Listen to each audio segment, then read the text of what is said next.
Welcome back, everybody, to your daily update on the state of the Malazan Empire. Today we're going to talk about Reaper's Gale, Book 3, Part 1. I managed to go through 2 chapters, and then my day kind of collapsed because I found out that the tax office has impounded my bank account because I forgot to answer some letters, apparently. So that was that, and I didn't have like the mind to actually go into more Malazan or anything. So we'll see how that turns out. But until then, let's talk about those 2 chapters. Cheers.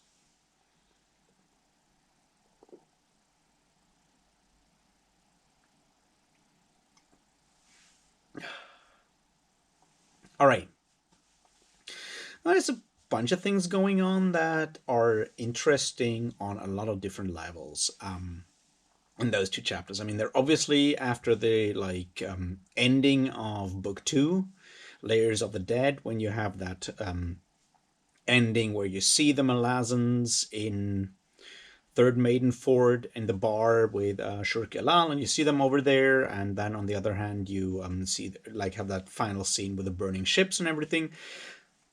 So we all know the Malazans are there, and now book 3 starts with the Malazans as our point of view characters, which is obviously like a break because we haven't seen anything. We're gonna try to catch up on what happened with them since the Bone Hunters. What happened with them since Malaz Island, the end of the Bone Hunters. We see all of that stuff in like flashback scenes, and we see them actually starting their invasion of Lether. And I'll try to come up with a couple of sort of meaningful things that I thought about while reading this today, and we'll see how far we can come with it. Like, the first thing is, like, the only Lethery people we meet are the once again the Sheikh with Jan Tovis, or Twilight, and her power struggle with beginning power struggle with the witches, that the Coven of Witches, which is basically an organized religion. I spoke about that like yesterday. And the problem there is that any kind of power structure becomes self-perpetuating by definition, because it's part inertia, it's part just like part survival instincts. Like, a power structure becomes self-perpetuating, and that is obviously a problem when you need to react to outside things, because self-perpetuating that's the word, self-perpetuating power structure obviously also becomes conservative by definition, because you try to keep to the things that worked before, and you keep on doing those again and again and again and again. That is a problem when radical change happens. It's the whole problem of when you look into economics, and like big industrial companies, and the idea of a disruption in the market, and like someone bringing a disruptive change to a specific field of industry through technology, and then that older structure not being able to adapt to it. You have that whole issue when you look at, I don't know, the idea of fossil fuel driven cars, and why, for example, this is like, I'm not impacted by that directly, but the idea of suddenly certain American software companies being better at building cars than Germans at building cars is something that has a lot to do with a very specific power structure within a part of the German industry. And in the same way, you see that point see the same thing in a small part in the argument that Jan Tovis Twilight has with Pulley and Squish. Not only with Pulley, I guess, in that point, or Squish. I keep confusing the two. And the warlocks, when she tells them that they're not going to do their ritual and they're going to change ways because the old ways didn't work before, and they're not going to work now when things have actually changed.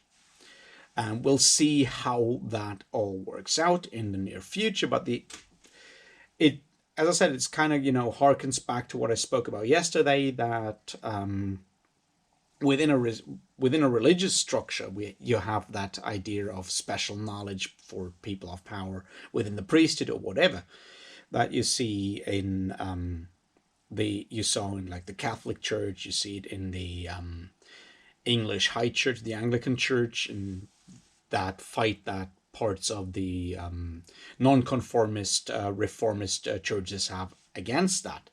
But that is at the same time, because obviously once you mix a church, once you mix religion with power, and like with worldly power, secular power. I don't want to say secular because secular means just, distinguish between the two. But once you mix the church, like the religious power, with the worldly power, and you have that elitism through specific religious aspects in there, it also means elitism within the worldly power. Now that doesn't, matter that much within the Sheikh, because obviously they're still like a monarchy in a way, because you have that royal line, and Twilight is the queen now. But you have a lot of power, like influence from the religious side into the worldly power, and that religious side is, as I said before, like a power structure that is very much about self-perpetuating power and protecting itself. And we'll see whether Twilight will be able to actually change that, or actually bring that necessary disruption in a way. We can also argue about the question whether disruption is something that is good for a market or not, but I'll leave that to Iskar Jarak, because he's the actual economics expert, and I'm just rambling about this. But yeah, that's like the only like real Lethery Edor part that we get, apart from one other that I found good in a lot of ways. And that is the part where we see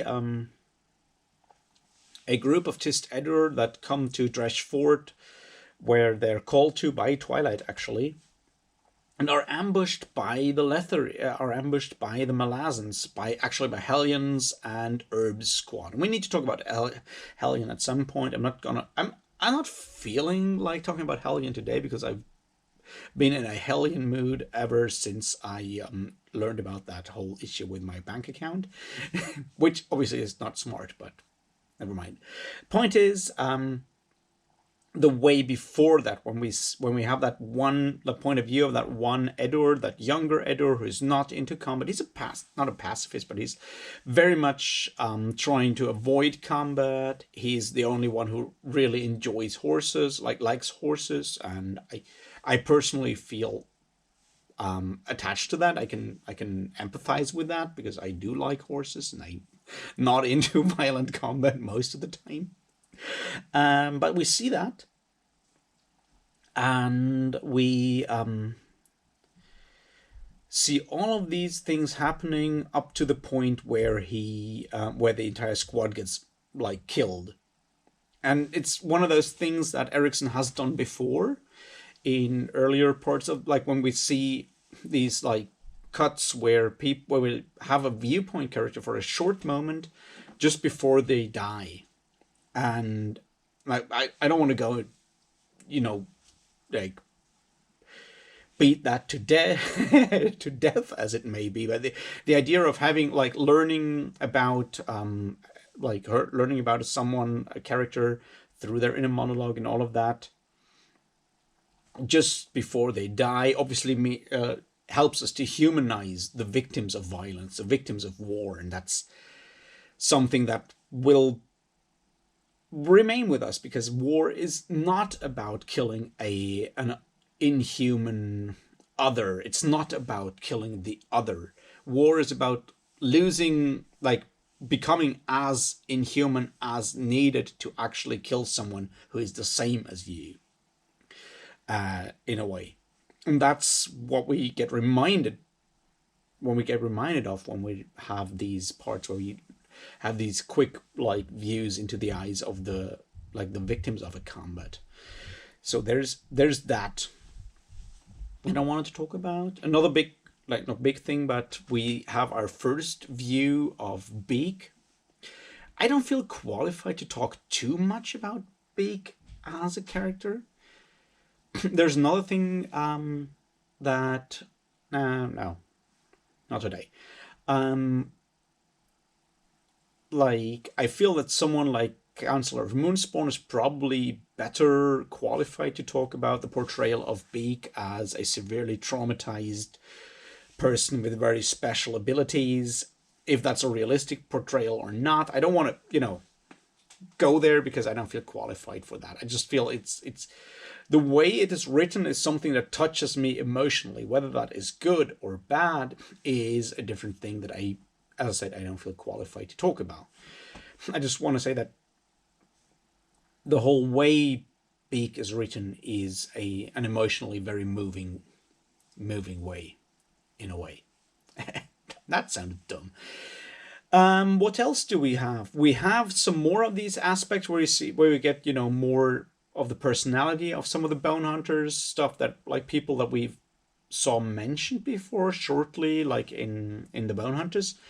We get more of their personal insights, and Erickson once again does like a really good job of switching between all these random soldiers, giving us like a quick insight into them, into their character through the like short flashbacks that we have. We get more of the way where we see that how you remember when I spoke about it at the end of the Bone Hunters, where Korik is well, Korik killed that one Malazan officer Captain Raynar. That's the point. The name. That's the name. Captain Raynar. He's Korik is turning mean, and we see that in like small increments in a way. And I feel that's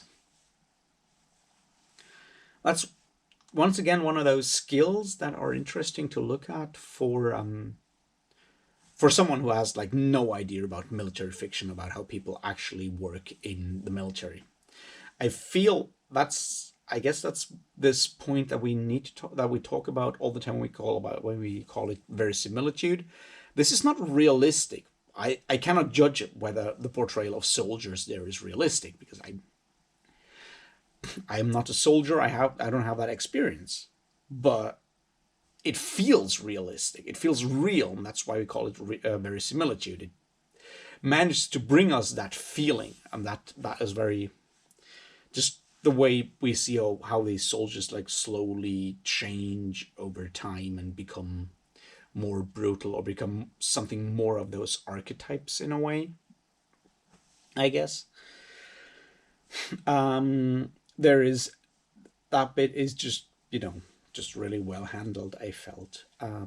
What else did happen today that I think we should talk about?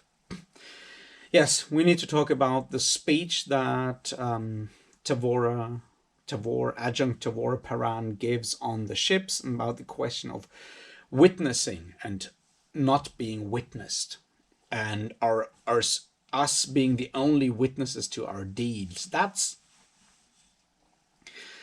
something that I feel there might be more into it, but the point is, and I've spoken about this before, is like a lot of what we do is to place our own actions within an ongoing narrative, I guess, within an ongoing narrative, to try to give some larger sense to the things that we do. And ideally, we want that to be acknowledged by the outside world, which is why we present ourselves in a specific way when we look out there. When we present ourselves, we dress in a specific way. We, I don't know, post specific messages and stuff on our social media nowadays. We have all these things. We used to write specific letters, put stuff in. It's very much about placing our individual actions within an overarching narrative that we want to be witnessed. And the fact that nowadays a lot of what we do is witnessed, and a lot of what we do out there is about being witnessed, is one of the facets. The question, though, is that the only reason to do something good? And it's sort of to take that really old cliched philosophy question of the tree falling in the forest and all of that, to turn that into a moral question. And that's what she does. What Adjunct Paran does there, and what we all should think about is like, is a deed still a good deed? Is a good deed still a good deed if no one witnesses it? Should we still go and strive to actually do that? And that's what is behind that whole witnessed unwitnessed thing. Is like, and the answer, well, at least Paran's answer, Tavora's answer is, it is still necessary to do that deed because the witnessing is not what is important here. Or on the other hand, it's our own witnessing. It's what we, in our own like perspective and our own lives, do. That's what is necessary. It's not so much who else outside witnesses it. So that there's that in there, and I feel that is very good. Another thing that I found once again interesting is that it continues, right? The bone hunters are the least successful. I mean, not the least successful, but the least satisfying army, least satisfied army, right? All the things they do, they have their successes, right? They win in Raraku, basically. They win that fight. They technically win in Igatan. They now technically do that invasion, but they never have that big military success that, you know, makes you feel good and punch your chest and all of that bullshit, right? That's never happening. And that can feel really unsatisfying. It can be really torturous to read that.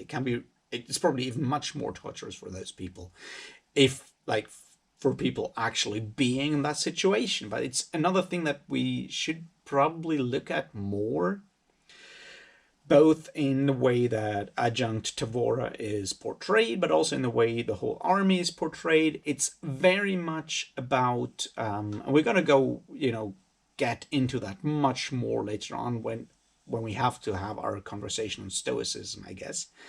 But the point I'm trying to make here is that you keep on doing that because it's the right thing, and you ignore all that other stuff around it. You keep on doing that, even though it's extremely unsatisfying it's extremely unsatisfying to not have that big victory.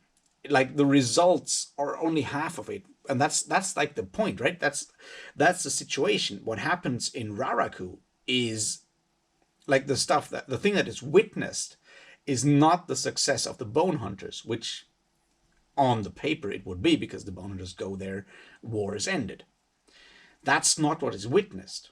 When we come to Igatan, the success, that being the end of the rebellion, is not the witnessed part. The witnessed part is the city is burning, people are dying.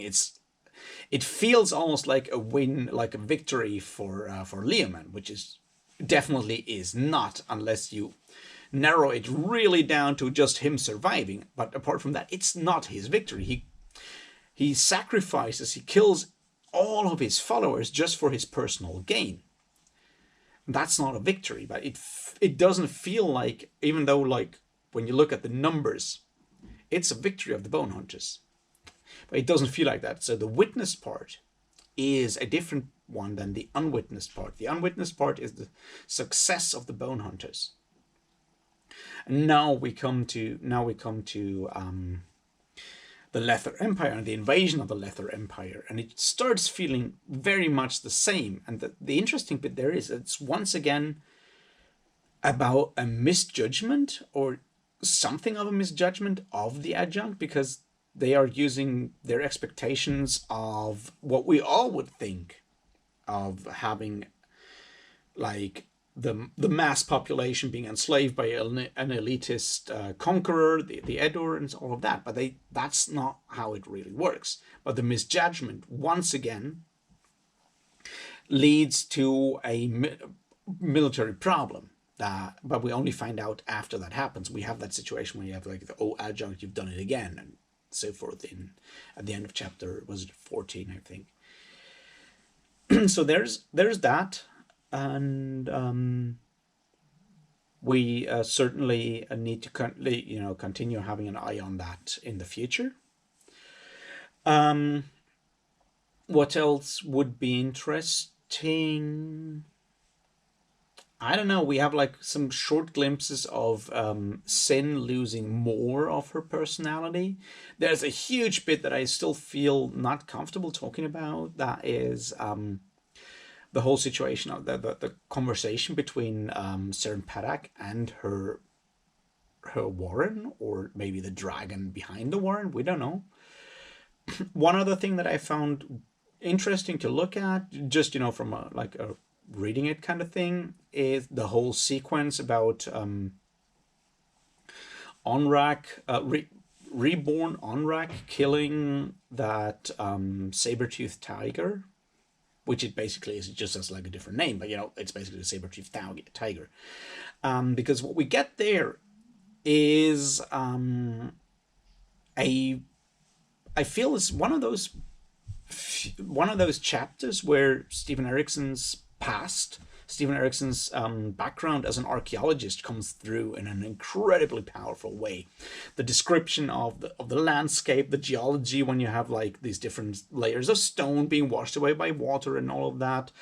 The questions about domestication of wolves to dogs. The very small details of what is collected and transported and all of that is just, well, you have, and they used to be all these, like, ever since those really short drafts of Robert E. Howard writing this precursor to the Call of Atlantis stories of, I keep forgetting his name, of An. He has a weird name, but anyway, there has been this attempt of writing really prehistoric fantasy. I don't want to call it Neanderthals fantasy, but something like that. And it's something that has, kept on. But what Erickson does here is, especially because he actually puts, like, with Troll Sengar and Quick Ben, he puts two people in there as our sort of point of views for that, because we never have Onrak's point of view. We have Quick Ben's or Troll Sengar's point of view.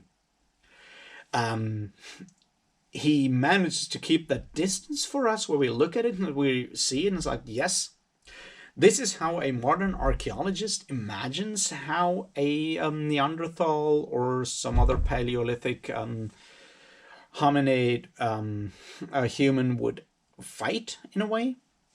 Because obviously we don't know how that actually works. We can approximate, basically. But since we only get the perspective of the so-called modern person, which is Quick Ben or Troll Sengar, right?